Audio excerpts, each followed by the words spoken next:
Did you know that kinky wellness is integral to your self-development? Hi, my name is Dana Shergill. I'm a kinky wellness coach and owner of The Partition, home of kinky wellness. Each Monday, I bring on a guest to discuss why kinky sexual wellness deserves a seat in the wellness conversation. You can catch my solo shows on Wednesdays, but let's jump into it. Hey, and welcome back. Today, we are joined by Air Force Amy herself. Air Force Amy is an American legal courtesan, glamour and adult model, as well as a reality TV star. She starred in HBO's show Cathouse, and MSNBC even called her a living legend in the world of sex. So let's not wait any longer and welcome Amy to the show. Hello, Amy. How are you doing today? I'm great. Thank you so much. Thank you for having me. I'm excited that you're here and I'm excited to get into this conversation. So, I guess the first question would be just kind of a little bit about you for my listeners to get to know you. Okay, well, I'm Air Force Amy, and I'm probably known as the most famous prostitute in the world. Okay, Wikipedia lists me as one of the 25 most notable prostitutes, and it's kind of sex workers too, of the 19th century. So, that that's awesome. if That's you're gonna do something, yeah, whoever thought of this. But I got famous or in my line of work from a HBO Cathouse special that we had on HBO. It was a reality series that aired for about 8 or 9 years. We went into the living rooms of America with the legal brothel and the Bunny Ranch where I still work, and it really took off because our first episode was aired after the last episode of The Sopranos. So we had a huge audience, and then yeah, so it was really popular. And I helped the owner. He was really a spin doctor, this Dennis Hoff. I helped him put the Bunny Ranch on the map, through like Shock TV and Shock Radio and all the things that we did. But the way I got into the business was at the age of 13. I was a runaway, and it was hitchhiking around the country. I think they call it survival prostitution. And I was just giving blowjobs and truck stops, getting my ways so that I could, get around the country on my own accord with my own choices. So I could choose the prettiest, biggest truck to get to. And, right. And I happened to be on Highway 80 going through Reno and heard the girls from the Mustang Ranch on the CB catcalling the drivers, and the drivers were telling me, oh yeah, it's a palace. These girls work and they're gorgeous. They all look like Miss America. And I said, oh my goodness, I want to go work there. It'd be a lot safer and warmer than out in the truck stops. So, but I wasn't old enough. I was 13. So I waited until after I finished my bout with the military, and I was stationed at Las Vegas. And it was only an hour away from the brothels in Rump. And that's what I did. I went to the brothels, and I've been there ever since because they've wow. been really good to me. Wow, thank you for sharing. Now, can you tell us a little bit about like what is a legal brothel and kind of what happens there and how they are legal in Nevada? Sure. In Nevada, 1971, the county of not Washoe, was it Nye County, decided to allow legal brothels, and it was a thing. County by county could vote whether or not they would allow legal prostitution, and because there was rampant, there was already a prostitution. These guys in their had set up shop throughout several counties. It's just a historical thing from Nevada, from Virginia City, and then it just perpetuated and stayed. It's kind of just like our dirty little secret of Nevada. So in 1971, the brothels became legal. Joe Conforti put the Mustang Ranch on solid ground outside of Reno. So the law is in Nevada that if the county has more than 700,000, the county has to have less than 700,000 residents in order for the brothel to be legal. So that knocks out Las Vegas, which is Clark County, and it knocks out Reno, which is Washoe County. So those two counties, everyone's mistaken that Las Vegas prostitution is legal, but it's not. It has to be within a county that it's regulated and with licenses, and the prostitution, the sex trade has to take place within the brothel. There's lots of different rules and ordinances per county per brothel. So Okay, well, that's good clarification because I think people might actually get confused. Like they think of, oh, Las Vegas, it must be legal there, but it's good to know that there's actually, it's by county then. yes, it's by county, and the penalties for prostitution, either on both sides, for the prostitute, the sex worker, and the client, are very heavy. And because Las Vegas, the prostitution is very dangerous. You get a lot of people coming in from all over the country. Pimps are going to bring their girls there, and they're going to make a lot of money, and it's just nefarious and dangerous, really dangerous. I know even Clark County they'll put on the TV, like on the news, they'll show images of the known prostitutes with HIV, AIDS, active. Oh, wow. Yeah, that have gotten caught, and there's like 50. Yeah, that they show like every some 2 or 3 times a year for people to beware. So yeah, it's very dangerous. Oh, wow. So I we have did. a legal model that works, right?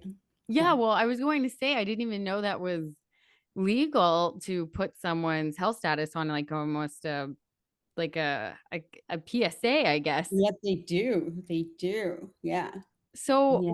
like, what kind of clients were you seeing more on a regular basis? Was it like truckers or more like transit or single men, married, like everybody? Well, and so I've been working legally in the brothels for 33 years, and you can see the gamut, the full gamut of all walks of life. Hmm. Everybody has a reason they want to make a connection. So, yeah, doctors, lawyers, judges, priests, Yeah. you know, and young virgins, and now we have couples and just all walks of life. Now, your show is about kinkiness, right? Yeah.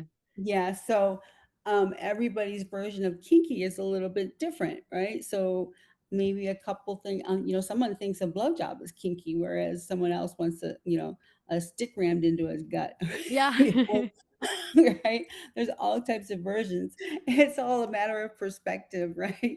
And so a lot of people come to the brothel for their first of everything, their first blowjob, their first sexual experience, their first orgy, their first uh, dominant session, their first submissive session. These are so illegal.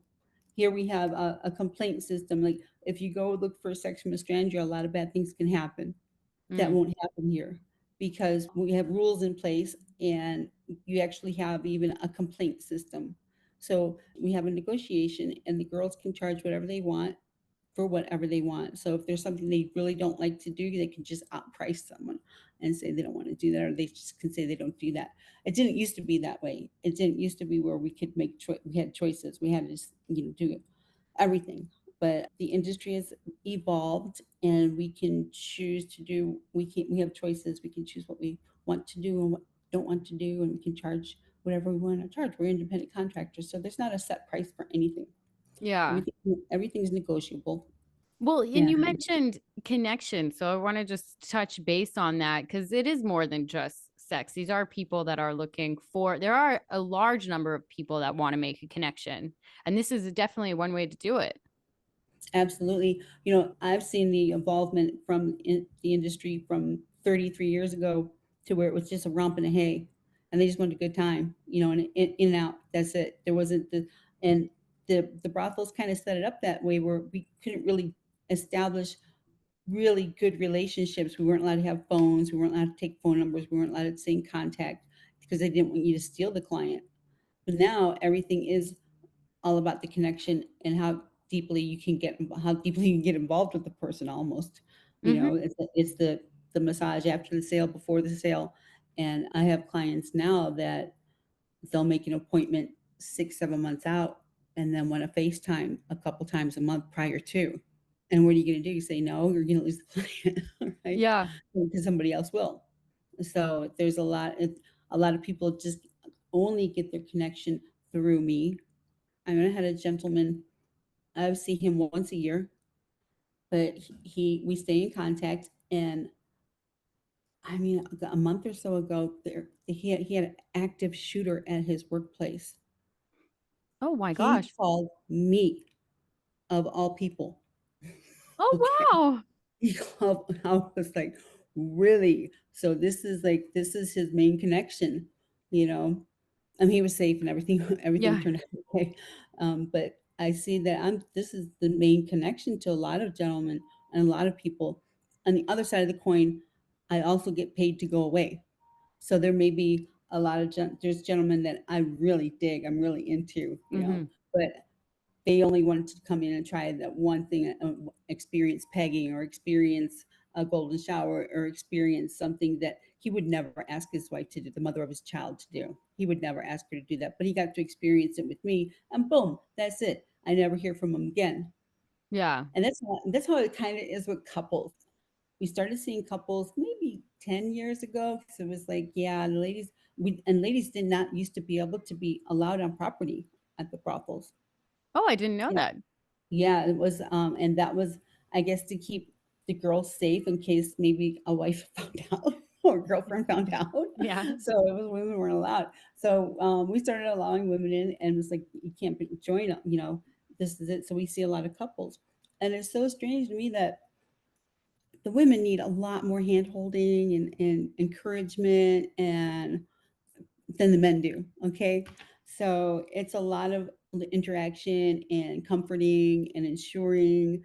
And I mean, it's a big thing for a woman, especially if she's not seasoned. You have one partner your entire life, and this is a big step for a lot of women. I understand that. So I take all the time I can and make them feel comfortable and reassure them that, hey, don't worry body image or what we're going to do and things like that. And just a lot of reassuring. So there's a lot of massaging before the party, and then there's a lot of calming down the nerves before. It's Mm. just a ton of more work.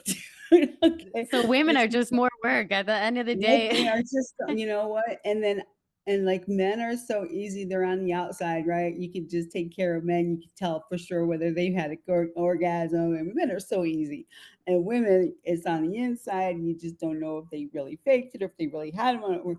So women are just so much more difficult than men, especially if they're there with their husband. And it's just a heightened arousal that's different than when you're servicing men for 30 years. Yeah. Right? But don't get me wrong, I love it. I love it. I love it. I love women. I love women. And I'm really, really, really, really good with Yep. women and getting them off and making them happy and making them feel sensual and such. And and then afterward, so you put in like 1,000 times more effort. And then afterwards, it just seems like the women just really want you to go away. And that's it. They did it 'cause a lot of them are maybe just doing it for their husband. Let's fulfill his fantasy, and that's that. It's done. Thank you. Goodbye. Thank you. Right. So Yeah. really it's like bringing in couples and technology now has changed dramatically what it used to be then because now it's like FaceTiming and do you like is texting now a thing like before you couldn't have a phone number but now do you text people now with Oh, technology or no you try not to? absolutely. Yeah, 100%. It used to be we didn't give out phone numbers, and you see girls with two different phones, one's for work, one's for not. And I'm not going that route. I just give my phone. I give out my phone number, and if you can't respect it, then I block you. It's as simple as that. Who cares, right? So yeah, and it used to be like 5 or 6 years ago. We had it's when somebody new comes in the industry and they give more and more and more for less and less and less Mm. is what happens. It's like the porn industry did when all the Russians came in, the Brazilians came in. It just deflates the value and the dollar amount. But we had someone that would say, "I'll give you my phone number after you place a deposit." And that was eye opening to me, and a lot of girls were, "Oh wow, okay, I guess we have to do that now." Mhm. you know. So now it's just you try to just even get them on text messages before, I mean, immediately, because then you're back and forth and you have a number as opposed to emails. I can get a lot more information to people through email than I can talking. But yeah, the connection has gotten deep and real, and a lot. It's way more about connection, which I understand. I mean, we live in this world of just being behind a screen and supposedly really connected throughout the world, but we're absolutely disconnected.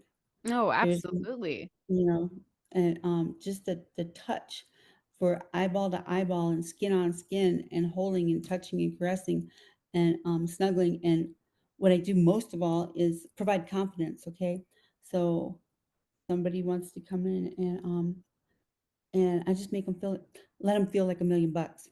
maybe someone's heart's been put through a blender and they just, devastated. A divorce blindsided them or a breakup blindsided them. And that's usually a lot of what happens.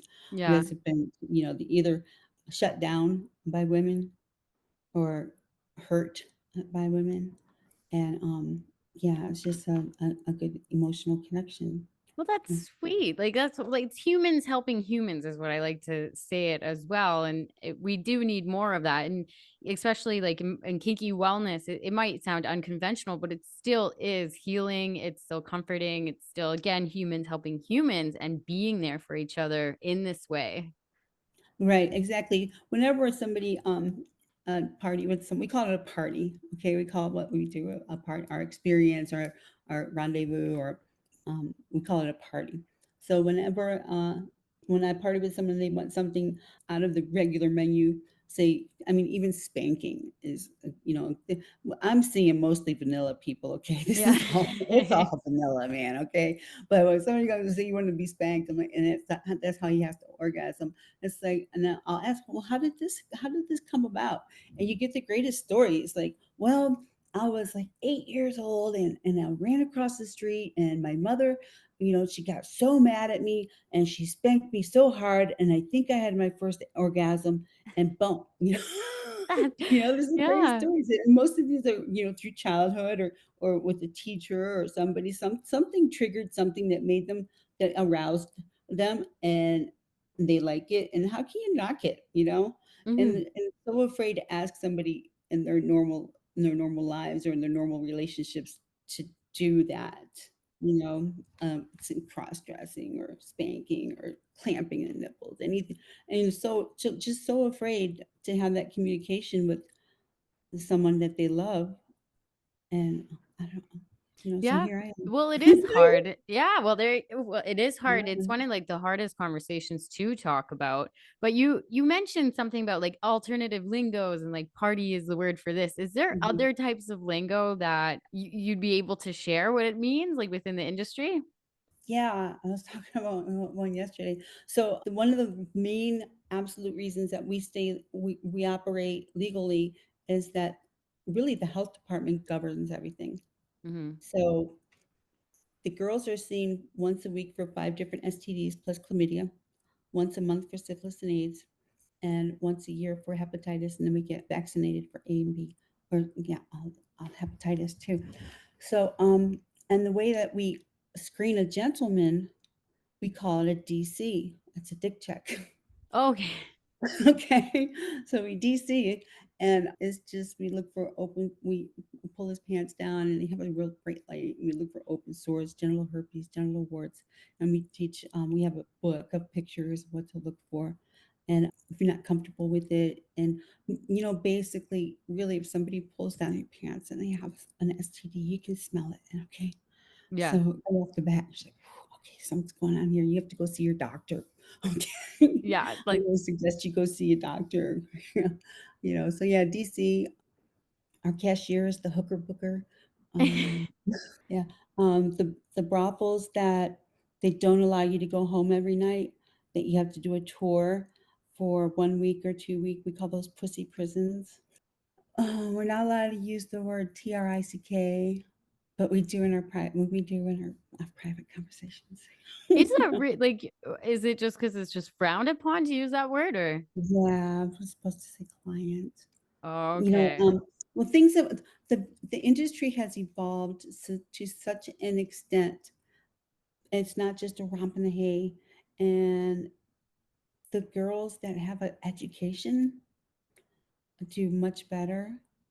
The girls that are going to college do better. The girls that have a are people persons. You can be young and cute and pretty and do great and get picked all the time, but you're going to start off and you're going to do these you're going to do these parties where I don't know. I can say from my own experience, when I started out 30 years ago, it was like a turn 'em and burn 'em, go for the jugular. And it's kinda not like that anymore for me. It's more like, "Yeah, I see a cute guy and I wanna do that." That's funny. "Yeah, keep you as long as I want. I'm Air Force Amy, I can do whatever I want. I can keep you for a couple hours." So, Air Force Amy, where did that name stem from? Oh, that's easy. Well, I was really in the Air Force. I'm a highly decorated veteran of the United States Air Force. So I mentioned that I did get to work at the world famous Mustang Ranch. Yes. That was my childhood dream, right? At the age of 13, I really wanted to do that. So I was maybe 25 and I started working there. And I worked there for 4 years until it got shut down by the government. And so after the Mustang got shut down, I went to work down south. And while I was working down south in the brothels, like say Sherry's and Cherry Patch, I changed my looks considerably. I went from short natural red hair to long blonde hair. I went from a B cup to a D cup, and then when I so and I became and I was Amy, and I was Amy at the Mustang too. So I came back up to work when I heard that Dennis Hoff had girls making 5,000, porn stars making $5,000 an hour. I was like, well, yeah, I'm going now. Can I work there? So I came up here and I started to work for Dennis. And what I noticed was the same clients that were going to the Mustang now came to the Bunny Ranch. And so would stand in line, and you can't really draw attention to yourself, but I was hoping that a guy would come in, and I had seen him at the Mustang, and he would recognize me by me saying Air Force Amy, because if I spent any amount of time with someone, of course they would know that I was in the Air Force. Mhm. And I was Amy. So put two and two together. I'm Air Force Amy. And that's how that happened. And it just stuck. Well, that's wonderful that you're in the Air Force, so you have quite a pass between the 2. Yeah, yeah, like, it seems like when I'm trying to write this memoir, it's gonna be a saga at this point. There's kinda like it's like a three-part series. There's prior to the military, teenage runaway, and then the military, and then the brothels. So there's HBO where it was all pussy prison and crazy stories, you know, and then post where I found fame and fortune and how that all goes too. So, when you were in the military, there was no overlap between what you were doing. It was pretty serious, or you were Yeah, overlapping, or I was stationed in the Philippines most of the time, and there was a lot of sex work going on there. The guys would bring the girls back to the dorm and be out to the bars. Hey, GI, you TDY, I love you long time. No shit, you buy me drink. You know? So there was a lot of prostitution going on. And apparently there was prostitution going on throughout the base. I've had somebody really trying to get a hold of me saying that there was a prostitution ring at my base the same time I was there, and it was pretty serious. And yeah, and somebody got killed over it. It's crazy. oh And I my didn't, gosh. yeah, and I was just like, I didn't know anything. I didn't know anything about it. I was just, doing my deal. But there's a lot of sex that goes on in the military, and I got tossed around that base like a football, man, I'm here to tell you. You know? And and yeah, so Good yeah. times. Yeah, good Yeah, times. good times. So, what are some stories that came out of the Bunny Ranch then? So then you went from Mustang Ranch, then you were going to Bunny Ranch, and I guess that may have been good to see some people that transferred down to Bunny Yeah, Ranch. yeah. So, well, I'll tell you, let's jump back to the military. I had my first fisting experience in the military. Oh, Yeah. So wow. here I am. I'm I'm a slick sleeve, like no stripes, and I volunteered to be an instructor. So I was taking 44 men out to the field at a time and teaching them how to defend the airway in wartime situation. So it was pretty serious. And I'm teaching guys that are like, and they've been to Vietnam, they're captains, so they didn't like all this. So they had to make me cool, like the other instructors, and I guess just make me fit in.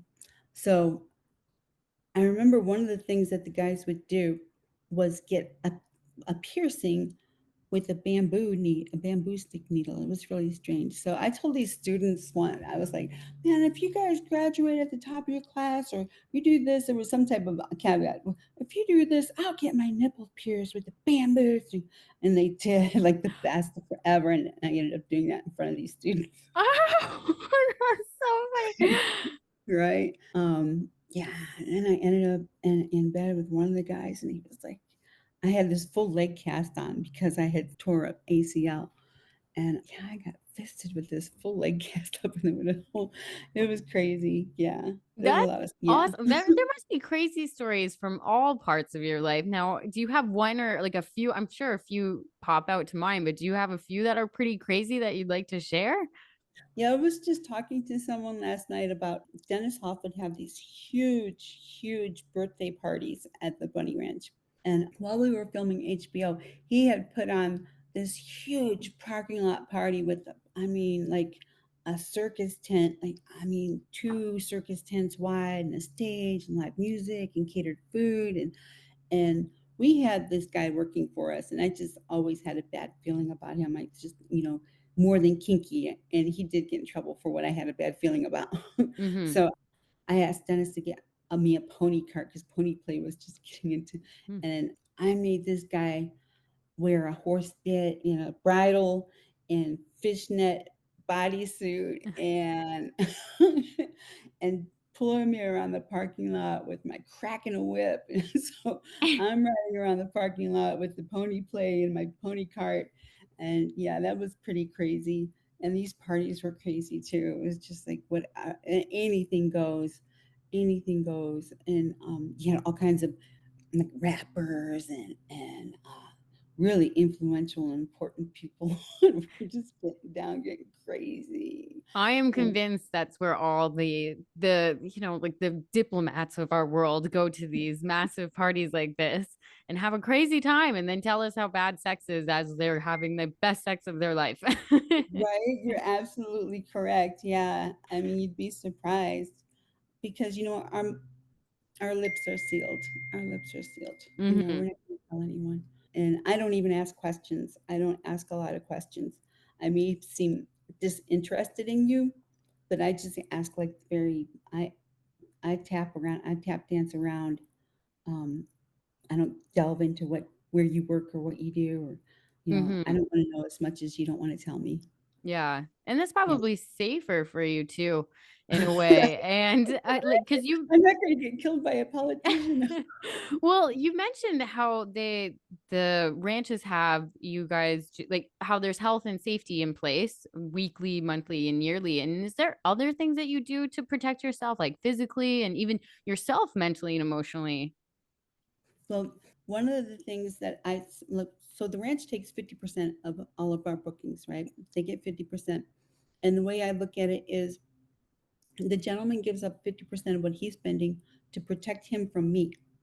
Okay. So he has a complaint system. If you, like I said, you go look for sex from a stranger, a lot of bad things can happen that are not going to happen in the brothel. So you get that level of protection and you get a complaint system. If you're doing something criminal, outside the bounds of the law, then crime breeds crime, and you don't have a complaint system.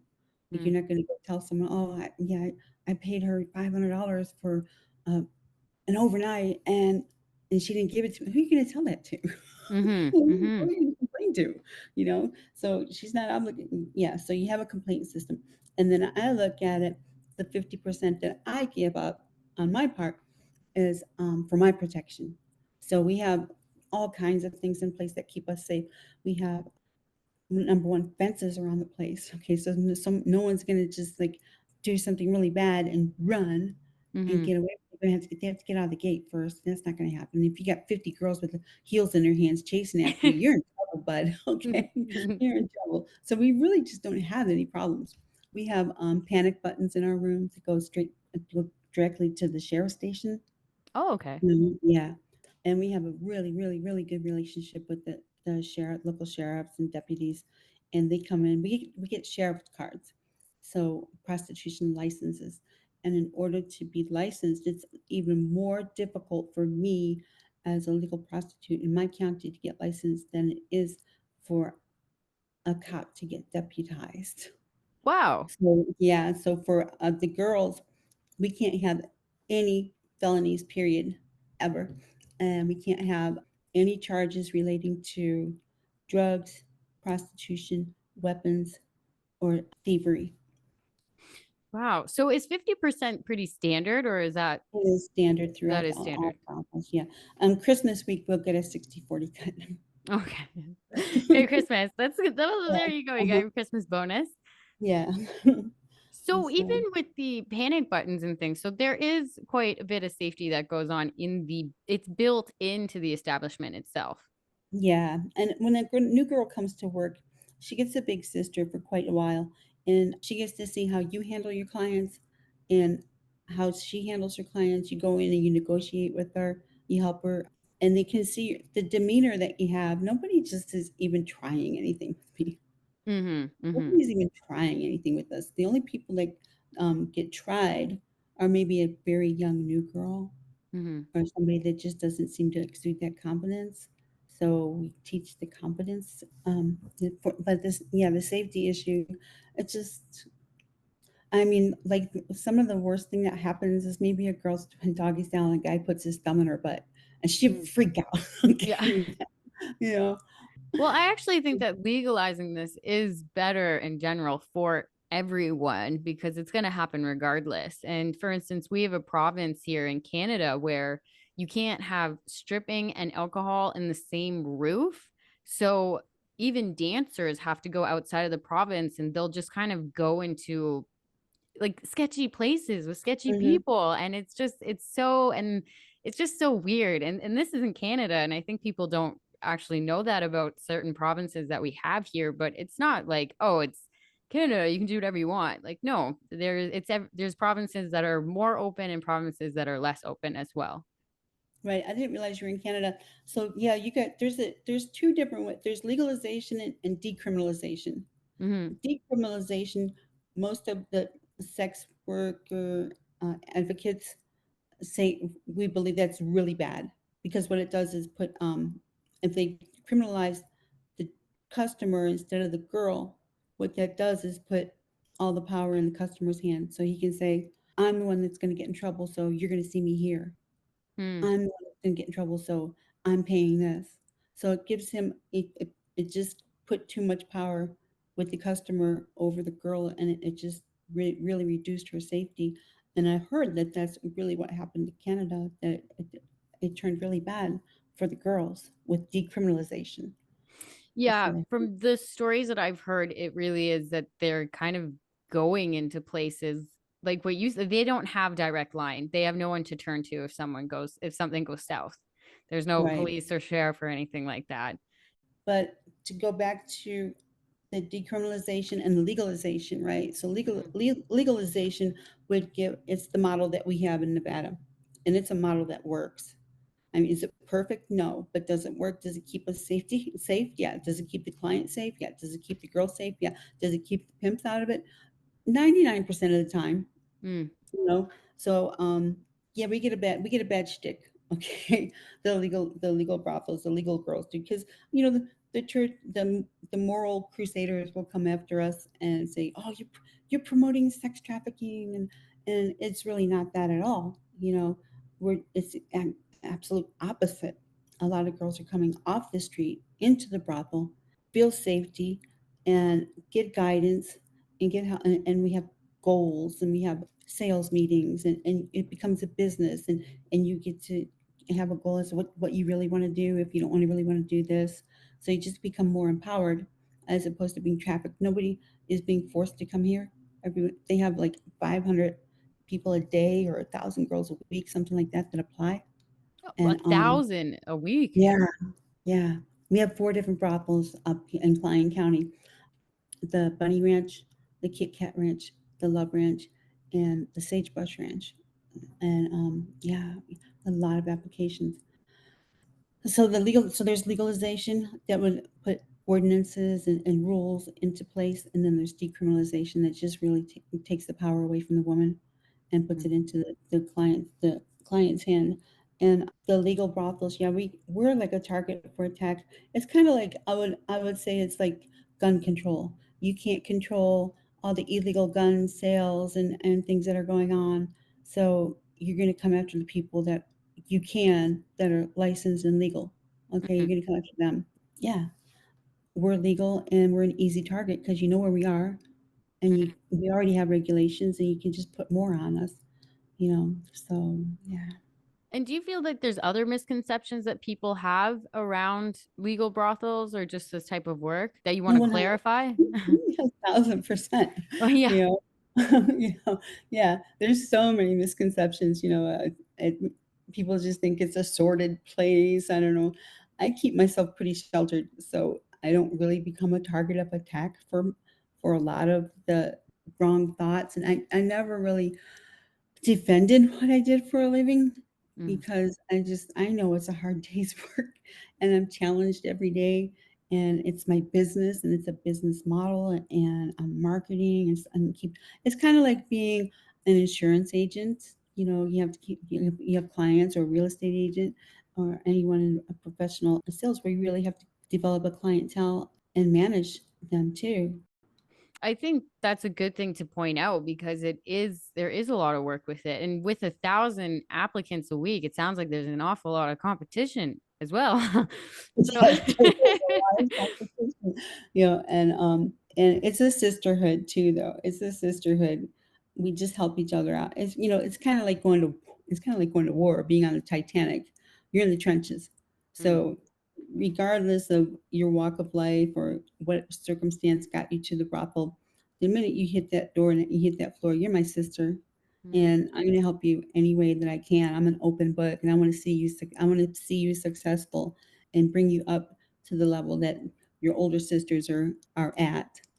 I think And that's sweet. The term like big sister, little sister within it. yeah, It gives a family type feel. Like yeah, yeah, we're in this together. I've got your back and yeah, trust and someone to lean on because there must be times where it is exhausting, like emotionally and mentally and physically, and you just want to talk to somebody who understands what you're going through. yeah, yeah.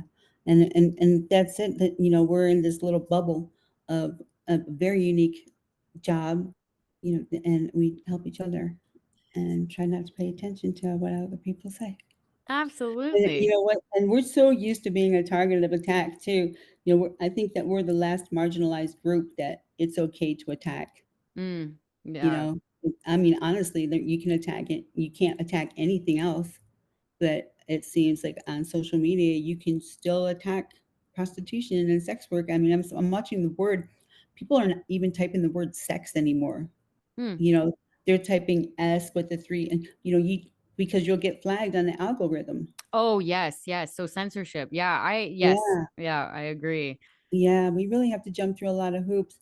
I've had the most trouble with social media myself, big companies, because I had three names, Air Force Amy, and that just didn't jive with them. They didn't like it at all. They don't like that at all. And I put Air Force and then Amy and porn stars. They could have their fake names all day long because there were two names, right? They didn't, Mm. but I was getting really, I got targeted, you know. And yeah, Air Force Amy is like blackballed and shadow banned on like every Wow. platform, and it's so hard to get work out there, yeah. Well, through your journey of all this and through changes, what have you seen as America's appetite for sex evolve into? Where it used to be a party for days and, just party on, rock out, let's cock out, you know? Yeah. And now it's more hand-holding and connection and, yeah, the girlfriend experience, and not as crazy as it used to be for me. Maybe it's just the way that I've evolved and what you attract is what, you are. Mm. So and I'm older now, I don't Well, know. no, like I think that loneliness has also in the last recent years has changed people's perspective as well. And I think that the girlfriend experience in that is a reflection of how our loneliness as a society has evolved and gotten bigger, I think, too, a little bit. Right, you're exactly right, yeah, people are lonely, and like I said, with us girls, we've experienced being a target of attack, so we're not gonna do that to someone else. We know what it feels like, and, Mhm. when something bad happens to you, you wanna make sure that that bad thing doesn't happen to anybody else. Yeah. So, yeah. Well, do you have any relationship advice? Yeah, never say no. Never say no. If you're in a relationship, like, just with a husband and wife, I think it's better to not say no. Don't use sex as a give and take, a punishment and reward. Yes, Should I never be agree. used as punishment and reward. Compliment, compliment, compliment. I mean, it goes a million ways, you know. Don't forget to compliment your wife. Don't forget to compliment your husband. Find Mm, something to compliment them, and that makes them feel good. Communication. There shouldn't be a judgment or a punishment for being honest. mm.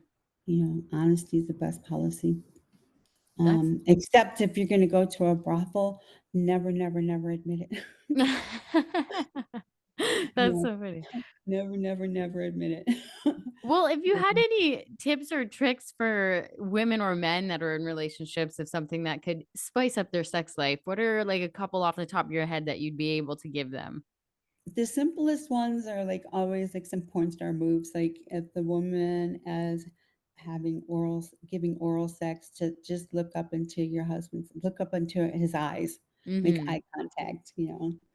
Dirty talk. Dirty talk is really easy.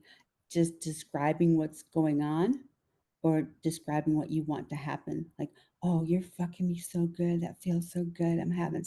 Oh, my pussy's getting hot and wet. Or I would love you to just like nibble on my nipple and scratch my neck and kiss me all over. Just whatever you want to have done. So dirty talk is easy. Yeah, something like that. And don't be ashamed of your body. The person you're in love with, they don't care. Mm. They're in love with you. They don't care. They love you, and it doesn't your body shape doesn't matter. They're in love with you, and they love everything about you. I think that women overthink that. I think I mentioned this before, but men just if They there's don't sex on care. the table, yeah, they don't care. Like they're just like, They yeah, I'm don't getting care. laid. Like they don't fucking care. They That's don't so care. You know? Yeah, and you know what else? Stay in shape, right? You could Mm, take a 30-minute walk every day with your loved one and talk about things. And just a 30-minute walk a day keeps you in shape, and it's just respectful to your partner for both of you to stay in shape, because I mean lack of blood flow is boom, that's why you got ED. yeah. So you got to keep that blood flowing. Get out and walk 30 minutes each day and talk to each other. Walk and talk to each other for 30 minutes. 15 minutes one way and 15 minutes back. It's nothing. Well, and But it's true. It's more than it's your health and everything. And it also helps you feel sexy on the inside, your health yeah, and staying in shape. absolutely. 100%. We've gotten into, you know, the low testosterone, and everyone just wants to take the testosterone or take the pill. And, you know, and that's a tough call. We have chemicals, we have food, we have all these things that have affected. And yeah, I've seen that the age of low T and ED is going lower and lower and lower and lower. Yes. Yeah. And So more and more. do you think that's also been a part of the reason why the parties aren't lasting so long and like all of those have shifted? Because in general, we have like a loneliness problem and like I guess the testosterone issue as well. Mhm. Yeah. Yeah. And I think it's just not like a party like the 2000s where, I mean, to be honest with you, we're in a recession. Yeah. Everyone's partying. Okay. You know? Absolutely. Well, this has Yeah. been a great conversation and I love like your honesty about this. And is there anything that you'd want my listeners to just know for sure before we head out? Yeah. Just be kind to one another. Mm. Get in the bed and love someone, man. Have some more sex. Yeah, have You some more know? sex. I think that's the big one. Just Yeah. have Most, more sex. more skin on skin, man. Yeah. It's not a bad thing. It's a beautiful thing. And we're designed that way as well. I think I want to remind people in this episode, we are designed to put our skin on other people's skin. Like that's what we want. We want that Mm. physical connection as well. Yeah. Absolutely. So, just before we head out, where can my listeners find you, and what's next for you? Well, airforceamy.com is always going to be, where you can find me. Bunny Ranch, I don't see me leaving there anytime soon. So you go to airforceamy.com, bunnyranch.com. We have a shape, a size, a girl, and we have 31 flavors, something for everyone. Um, 31 flavors. I love it. it's something for everyone and every budget. So go to bunnyranch.com, airforceamy.com. And what's next for me is I think I'm going to try. try my own podcast. What do you think? Yes, I think podcasts You are a think way to so? be, to tell you the truth. I think to be frank, I was so nervous and when I first started podcasts, but the more you go, the easier it gets. My Yeah. first podcast, don't listen to those. Those probably not the best. Now Right. they're better. Right. That's what So I'm kinda doing now is getting my feet wet on other people's yeah, podcasts, it's so good. and learning what not to do. So, yeah, after I say something, like, "Oh god, I'll never say that again." "Okay, yeah, don't say that. Don't bring that up." Okay, so this is practice. That's so good. No, well, thank you so much for coming on this show. And I enjoyed your time with me today and with our listeners. And for my listeners, I will be with you on Wednesday. And as usual, stay kinky.